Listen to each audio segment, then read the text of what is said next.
ओम नमः शिवाय। शिव कृपा योग में आपका स्वागत है। आज मैं कुछ अपने अनुभव की बात आपसे करूंगा। और वैसे तो इस दिशा में मुझे बहुत गहरे और बहुत लंबे समय से अनुभव होते हैं और ये सहज होते हैं, बिना किसी प्रयास के होते हैं। और इसका कारण मैं मान सकता हूँ मेडिटेशन, ध्यान, मन की एकाग्रता। और ये एकाग्रता या तो योगिक क्रियाओं से होती है या फिर ध्यान से होती है या मंत्र साधना से होती है। तो ये मेरे अनुभव हैं आत्मा और प्रेत आत्मा के। ऐसे तो आत्मा के 4 भेद बताए गए हैं, 4 प्रकार बताए गए हैं। आत्मा है, प्रेत आत्मा है, जीवात्मा है और सूक्ष्म आत्मा है। तो मृत्यु के बाद जब कोई आत्मा शरीर को छोड़ देती है तो शरीर के परमाणु, या इसको और सरल भाषा में समझने के लिए कह सकते हैं कि आत्मा के परमाणु पूरे अस्तित्व में फैल जाते हैं और फिर से शरीर को उसी रूप में एकत्र करने के लिए, शरीर में प्रकट होने के लिए ये बहुत प्रयत्नशील रहते हैं। इसीलिए विज्ञान है कि मृत्यु के 13 दिन के अंदर कहीं ना कहीं आत्मा को जन्म लेना होता है, ऐसा शास्त्र कहते हैं। और हमारे जो सनातन में, हिंदू धर्म में जो रीति रिवाज हैं वो भी कुछ इस तरफ इशारा करते हैं कि हम 13 दिन की एक 13वीं करते हैं, कुछ लोगों की 11 दिन की भी करते हैं, और कुछ पाठ होते हैं, गायत्री के अनुष्ठान होते हैं, पिंडदान होता है। यानी कि मृत्यु के उपरांत होने वाली बहुत सारी क्रियाएं हैं जो परिवार के लोग करते हैं। लेकिन फिर भी बहुत बार ये आत्माएं आगे जन्म नहीं ले पाती, तो उसके कारण इनकी जो कामनाएं और वासनाएं हैं वो अधूरी रह जाती हैं। जिस व्यक्ति की कामनाएं और वासनाएं पूर्ण हो जाती हैं,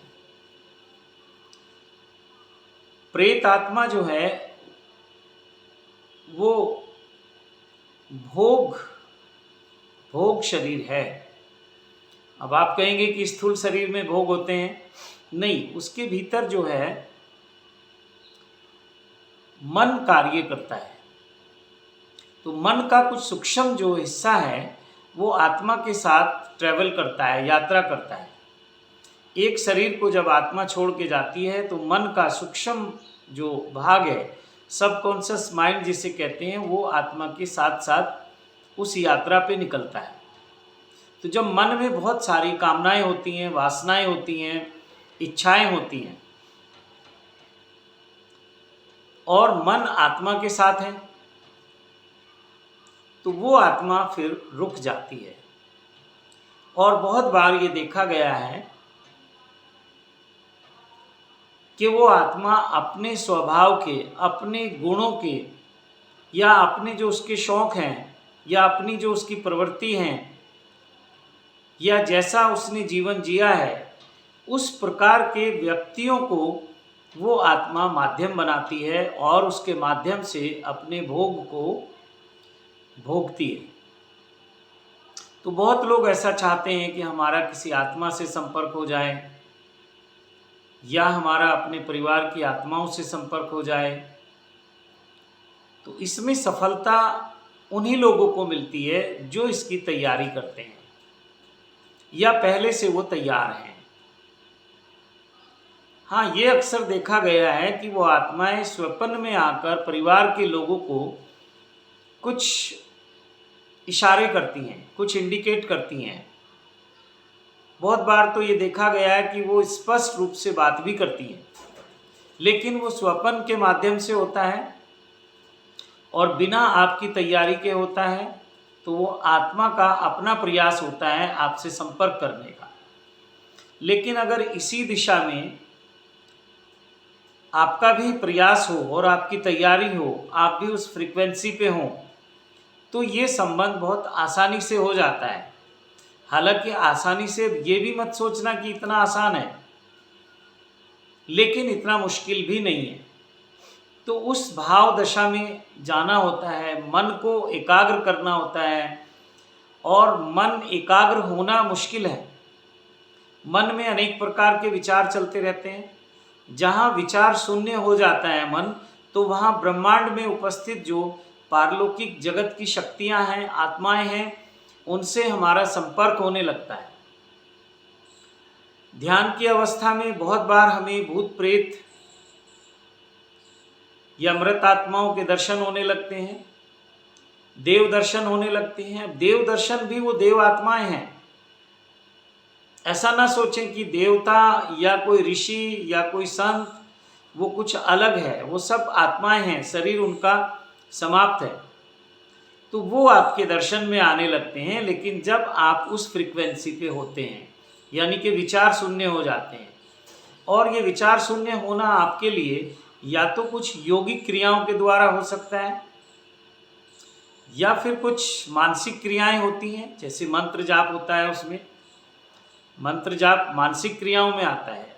कुछ योगिक क्रियाएं हैं, ध्यान की कुछ क्रियाएं हैं, और मंत्र साधनाएं हैं। कुछ तांत्रिक साधनाएं हैं, उनके द्वारा भी मन को शून्य किया जाता है। तांत्रिक साधनाओं में यहाँ विस्तार से उसकी बात नहीं कर सकते।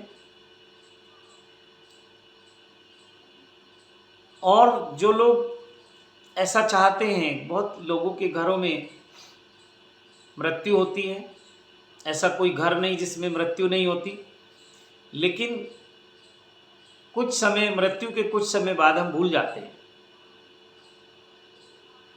और जब ये घटना नई नई होती है तो हमें बहुत कभी महसूस होती है अपने परिवार के उस व्यक्ति की जिसकी मृत्यु हुई है, तो हम चाहते हैं कि हमारा उससे संपर्क हो जाए। उसके बहुत सारे कारण होते हैं। बहुत सारे लोगों को ये रहता है कि उन्होंने आखिरी समय में हमसे कोई बात नहीं की, या वो हॉस्पिटल में थे, डॉक्टरों ने हमें मिलने नहीं दिया, या वो कुछ कहना चाहते थे वो कह नहीं पाए, हम उनसे कुछ पूछना चाहते थे हम पूछ नहीं पाए, और या हमारे संबंध उस आत्मा के साथ अच्छे नहीं थे और हम उससे माफ़ी मांगना चाहते हैं।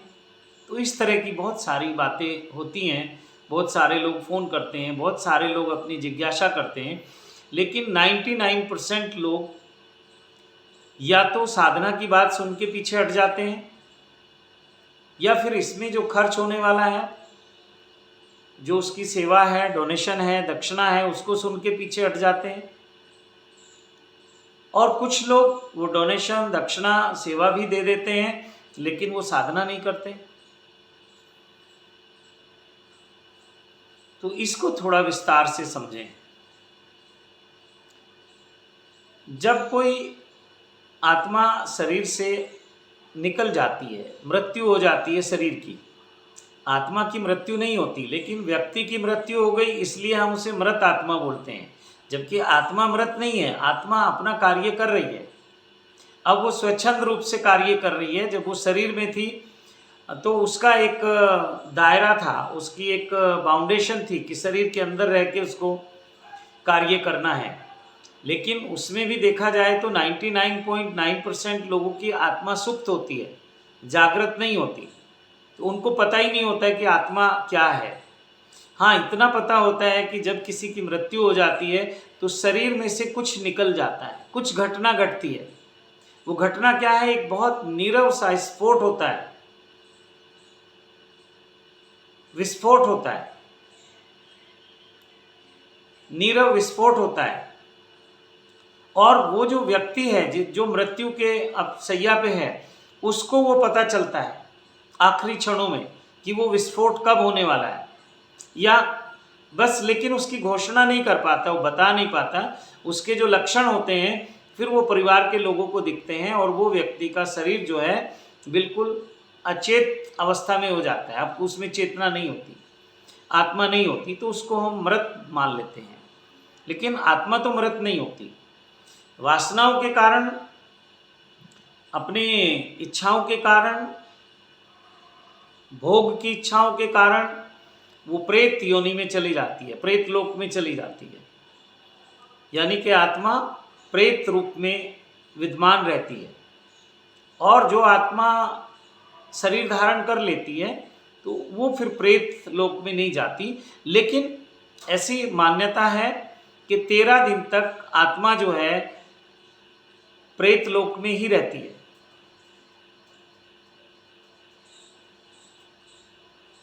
जीवात्मा जब शरीर को छोड़ देती है, जब वो मृत हो जाता है शरीर, तो वो प्रेत योनि में चली जाती है और वहाँ उसकी वासनाओं के आधार पे, उसके कर्मों के आधार पर डिसाइड होता है कि वो आगे जन्म लेना चाहती है या नहीं चाहती। इसमें कोई परमात्मा, कोई ईश्वर, कोई शक्तियाँ उसके साथ जोर जबरदस्ती नहीं करती है। ये व्यक्ति की आत्मा का स्वयं का निर्णय होता है। और आत्मा, मैंने कहा कि वो अभी जागृत नहीं है, तो आत्मा के साथ जो मन का कुछ सूक्ष्म भाग यात्रा करता है, उसकी वासनाएं, इच्छाएं, कामनाएं रहती हैं, तो वो आगे शरीर धारण नहीं करना चाहते। तो ऐसी अवस्था में बहुत बार हमने देखा है कि जो उच्च कोटि की आत्माएं हैं, या कहें कि उच्च कोटि की प्रेत आत्माएं हैं, तो वो शरीर धारण नहीं करती।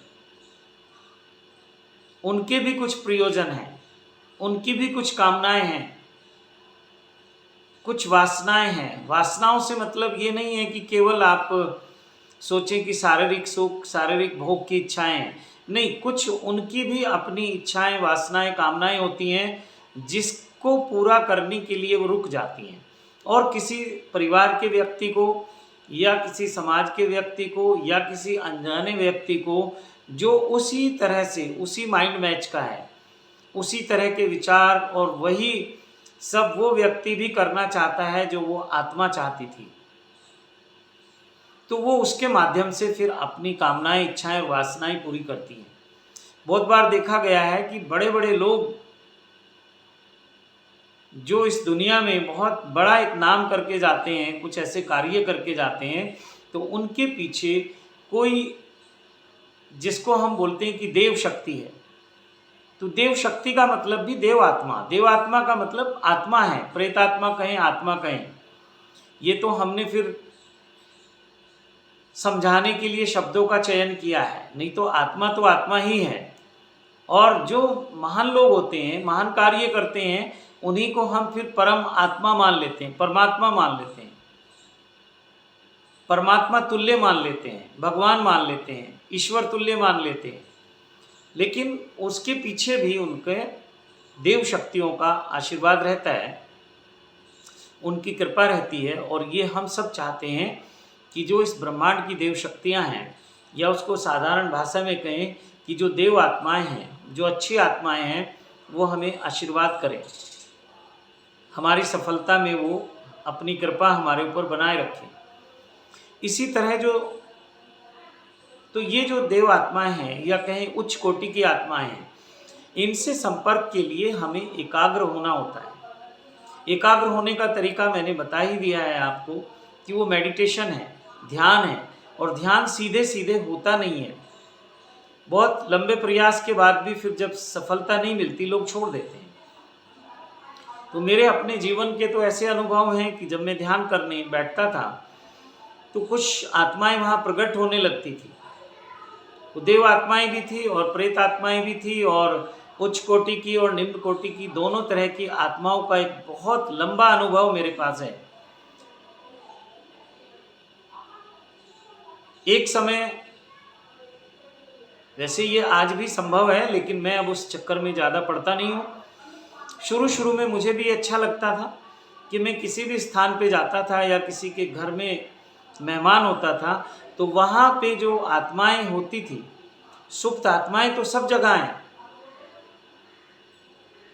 लेकिन कहीं कहीं वो आत्माएं जागृत अवस्था में रहती थी। उस घर के लोगों को भी महसूस होता था, उस घर के लोगों को दिखाई भी देती थी, उनके होने के भी प्रमाण मिलते थे एहसास होते थे, अनुभव होते थे, तो वो आत्माएं प्रकट हो जाती थी अपने उसी रूप में जिस रूप में उन्होंने शरीर छोड़ा था। फिर उसके लिए उनसे संपर्क करके उनसे जो भी उपाय है उनकी मुक्ति के लिए, या परिवार के लोग चाहते थे कि हम इनको सिद्ध करें, सिद्ध मतलब हम इनसे संपर्क करें, हम वो विज्ञान सीखें, तो उस पर भी हम लोगों ने बहुत काम किया। लेकिन फिर उसी तरह की बहुत सारी भीड़ आने लगी, बहुत सारे लोग आने लगे, तो हमने उसको धीरे धीरे फिर मना करना शुरू कर दिया। तो ऐसी निम्न कोटि की आत्माएं हैं, वो जहाँ रहती हैं वहाँ वो कुछ नेगेटिव उनके प्रभाव आने लगते हैं। उस घर में कलह क्लेश होने लगता है, वातावरण में हमेशा एक तनाव रहता है, धन की हानि होने लगती है, ना चाहते हुए भी उस घर में कुछ मृत्यु होने लगती हैं। कुछ ऐसा सिलसिला चालू हो जाता है जो उन आत्माओं के प्रभाव से होता है, जिसको पितृदोष भी बोलते हैं। और जो अच्छी आत्माएं होती हैं, जब उनकी कृपा से हमें तरक्की, उन्नति, सुख, शांति, समृद्धि, प्रेम, सद्भाव सब प्राप्त होता है, तो हम उसे देव कृपा बोल लेते हैं, ईश्वर की कृपा बोल लेते हैं। ये केवल शब्दों का फर्क है, हमारे बात को समझाने का फर्क है, होती सब आत्माएं हैं। तो पूरे ब्रह्मांड में दो तरह की आत्माएं हैं, एक निम्न कोटि की आत्माएं हैं, एक उच्च कोटि की आत्माएं हैं। तो उच्च कोटि की आत्माएं उच्च कार्यों के लिए कुछ व्यक्तियों का चुनाव करती हैं, उनके माध्यम से वो अपने उस सपने को पूरा करती हैं, अपने मिशन को पूरा करती हैं, अपनी इच्छाओं, कामनाओं, वासनाओं को पूरा करती हैं।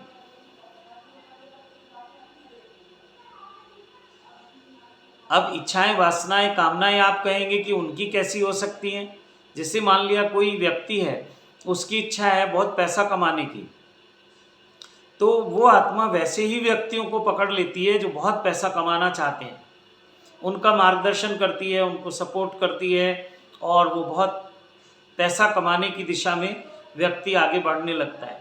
बहुत बार आपने देखा होगा कि बहुत निम्न कार्य करने वाले लोग भी बहुत इस दुनिया में पैसा कमा लेते हैं, सुख सुविधाएं उनके पास हो जाती हैं, तो बहुत लोग ये कहते हैं कि वो व्यक्ति हर तरह से दुराचारी है, व्यभिचारी है, शराब भी पीता है, जो भी समाज में गलत कार्य हो सकते हैं वो सब करता है। और गलत और सही की कोई परिभाषा नहीं होती है, ये हमने समाज को एक दिशा देने के लिए, मोटिवेट करने के लिए, समाज को बुराइयों से बचाने के लिए हमने पाप और पुण्य की परिभाषा की है। पुण्य का मतलब है, इसको स्वर्ग और नरक की कल्पना भी कह सकते हैं। हम कहते हैं ये आदमी नरक में जाएगा, तो वो व्यक्ति थोड़ा डरता है कि ऐसे ऐसे कार्य करने से हम नरक में जाएंगे और अच्छे कार्य करने से हम स्वर्ग में जाएंगे, जबकि नरक और स्वर्ग जैसा कहीं कोई स्थान नहीं है। ये मन की एक भाव दशा है और उन कर्मों का फिर परिणाम है। वो अच्छे कर्म करेंगे तो अच्छे परिणाम आते हैं, बुरे कर्म करेंगे तो बुरे परिणाम आते हैं। तो नरक और स्वर्ग यहीं पे है, लेकिन उसकी कल्पना हम कहीं और करते हैं, मृत्यु के बाद करते हैं। तो यही दो प्रकार की आत्माएं हैं, दोनों अपने अपने ढंग से काम करती हैं। अब जैसे एक व्यक्ति बहुत पैसा कमाने की दिशा में कार्य करता है, फिर वो कुछ अशुभ कार्य भी करने लगता है, बुरे काम भी करने लगता है, दूसरों को सताना भी शुरू कर देता है, उनके साथ धोखा करना, चोरी करना, बेईमानी करना, ठगी करना, सब उसके भीतर आ जाते हैं, क्योंकि वो सिर्फ और सिर्फ उसका उद्देश्य है अधिक से अधिक पैसे कमाना। इधर जो अच्छी आत्माएं हैं, पैसे वो भी कमाना चाहती हैं, जो अच्छे लोग हैं, जो सदाचारी लोग हैं और सत्कर्म करने वाले लोग हैं, पैसा वो भी चाहते हैं। तो उनको अच्छे कार्य करने के लिए उस तरह की आत्माएं उनको प्रेरित करती हैं, आशीर्वाद देती हैं। तो इस तरह से ये विज्ञान चलता है। और जहाँ तक कामनाओं, वासनाओं की बात है, तो पैसे से मैंने बताया दोनों ही तरह के लोग पैसे कमाते हैं, दोनों ही तरह के लोग समाज में मौजूद हैं। लेकिन एक और उदाहरण मैं आपको कहूँ कि एक व्यक्ति चाहता है कि मैं धन कमाऊँ, उसके अंदर धन की वासना है, किसी भी तरह की से कराऊँ, अच्छे कार्य करके या बुरे करके। तो दूसरे तरफ आदमी कहता है मैं ध्यान कमाऊँ, ये भी एक वासना है। अगर कोई ध्यानी व्यक्ति ध्यान में कामयाब नहीं होता और अभी उसकी वासना ये शेष रह जाती है कि ध्यान को उपलब्ध होने के बाद मैं आत्म साक्षात्कार करूं, ब्रह्म साक्षात्कार करूं, और उसका नहीं होता तो ये भी उसकी वासना है। तो किसी ऐसे व्यक्ति के साथ रह के भी ये सूक्ष्म आत्माएं या पारलौकिक जगत की ये आत्माएं वहाँ कार्य करती हैं। जैसे मंदिरों में आप देखते हैं या कुछ तीर्थों में देखते हैं, या ऐसी मान्यता है कि उस मंदिर में जाके अगर हम कुछ मांगते हैं तो जल्दी से हमारी मन्नत पूरी हो जाती है। तो वहाँ पर इस तरह की सिद्ध आत्माओं का, देव आत्माओं का वास रहता है, और वो भी कभी यही सब चाहते थे, तो वो व्यक्ति की सफलता में बहुत सहयोगी होते हैं। वहाँ से उनको आशीर्वाद प्राप्त होते हैं जो लोग वहाँ जाते हैं पूजा पाठ करने। ये विज्ञान है, ऐसा नहीं है कि ये झूठ है। बहुत सारे लोग कहते हैं कि तो भेड़ चाल है। तो ये भेड़ चाल तो वहाँ भी हो सकती है, आप एक मंदिर बनाओ, वहाँ तो कोई नहीं आता। लेकिन कुछ ऐसे स्थान हैं, वो जागृत स्थान हम उनको बोलते हैं, और जागृत इसलिए बोलते हैं कि वहाँ जागृत जो आत्माएं हैं और जो अच्छी आत्माएं हैं उनका वास है। और कुछ ऐसे भी स्थान हैं जहाँ भूत प्रेत या हम कहें बुरी आत्माओं का वास है। तो ये दोनों तरह से काम करते हैं, डिपेंड करता है कि हमारी स्थिति क्या है, हमारी अवस्था क्या है, और हमारी कामनाएं, वासनाएं और इच्छाएं किस प्रकार की हैं। तो उसी प्रकार की आत्माएं हमसे संपर्क में आना शुरू हो जाती हैं। और अगर आप साधक हैं तो ये सहज रूप से होने लगता है। अगर आप केवल यही सोच के करते हैं कि मुझे तो जल्दी से किसी आत्मा से संपर्क करना है, अब जैसे बहुत लोग कहते हैं मुझे जिन सिद्ध करना है या कोई प्रेत आत्मा से सिद्धि प्राप्त करनी है, तो ये वो लोग हैं जो शॉर्टकट ढूंढते हैं। लेकिन ऐसे लोगों को भी ऐसी आत्माओं का प्रभाव होने लगता है, लेकिन ये फिर बुरे कामों की तरफ चले जाते हैं, क्योंकि वो जो आत्माएं थी वो बहुत निम्न स्तर की हैं। अब फिर बार बार मैं समझा रहा हूँ कि आत्मा ना श्रेष्ठ होती, ना निम्न होती, ना बुरी होती, ना अच्छी होती। ये केवल समझाने की बात है। आत्मा के साथ जो मन का हिस्सा है उसमें वो वासनाएं, कामनाएं होती हैं, अच्छी और बुरी, निम्न और उच्च कोटि की। लेकिन कहना हमें आत्मा ही पड़ता है। जैसे बहुत सारे संतों ने कहा है, जैसे उन्होंने मन को निर्मल करने की बात की है, आत्मा को निर्मल करने की बात नहीं की है। आत्मा तो निर्मल है, या तो वो सुप्त है या वो जागृत है। और जागृत व्यक्ति, जागृत आत्मा अगर जीते जी भी किसी के भीतर उसको आत्म साक्षात्कार हो जाता है, ब्रह्म साक्षात्कार हो जाता है, या आत्म अनुभव हो जाता है, तो वो व्यक्ति फिर बुराई के कार्यों की तरफ नहीं चल पाता। वो जो उसकी आत्मा का प्रकाश है वो उसका मार्गदर्शन करता है, कभी भी उसको अंधकार की तरफ जाने नहीं देता। परिस्थितियां कैसी भी हों, अगर वो झोपड़ी में रहेगा तो भी कोई गलत कार्य नहीं करेगा धन अर्जित करने के लिए, या अपने किसी निजी स्वार्थ के लिए कुछ गलत कार्य नहीं करेगा। यानी कि वो सत्यम शिवम सुंदरम के मार्ग पे ही चलता है, और ये आत्मा का प्रभाव है। तो इस तरह से ये पूरा विज्ञान एक कार्य करता है कि आत्माएं और परमात्मा, जो आत्मा और प्रेत आत्मा है, वो इस तरह से कार्य करती हैं। और अगर हम उनसे संपर्क करना चाहते हैं तो संपर्क हो जाते हैं, कोई बड़ी बात नहीं है। तो ऐसे बहुत सारे लोग हैं जो वो शॉर्टकट ढूंढते हैं। शॉर्टकट इसमें यही है कि आपकी पहले से क्या अवस्था है या आपकी तैयारी क्या है। और कुछ लोग कहते हैं अभी 4 दिन पहले मृत्यु हो गई हमारे परिवार में किसी की, या 10 दिन पहले मृत्यु हो गई, तो उससे कोई फर्क नहीं पड़ेगा। वहाँ जाके कोई वर्षों का अनुभव नहीं है, कोई दिनों का अनुभव नहीं है शरीर से छूटने के बाद। ये केवल हमारे मस्तिष्क की कैलकुलेशन है समय की जो है।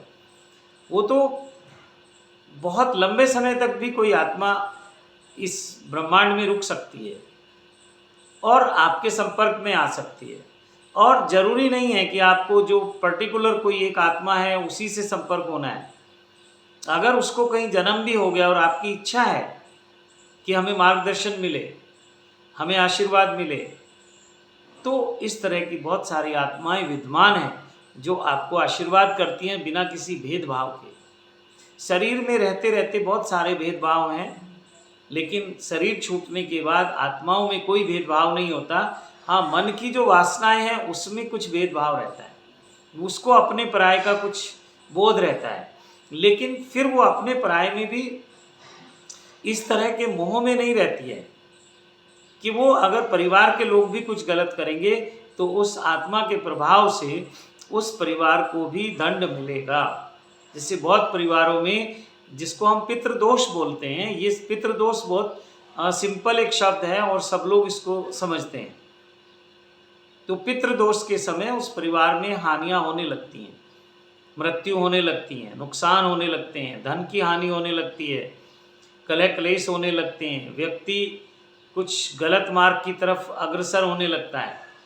तो इस बात की कोई बहुत ज़्यादा चिंता नहीं करनी चाहिए कि हमारी परिस्थिति क्या है, हमारी स्थिति क्या है। इस बात की चिंता करनी चाहिए कि हम अपनी जो एक अवस्था है उसको उच्च तल पे कैसे लेके जा सकते हैं। अगर हमने अपना विकास करना शुरू कर दिया, जो कि साधना के माध्यम से, योग के माध्यम से संभव है। साधनाएं फिर बहुत प्रकार की हैं, वो आपको आपका गुरु बताता है कि आपके लिए कहाँ से शुरू करना है।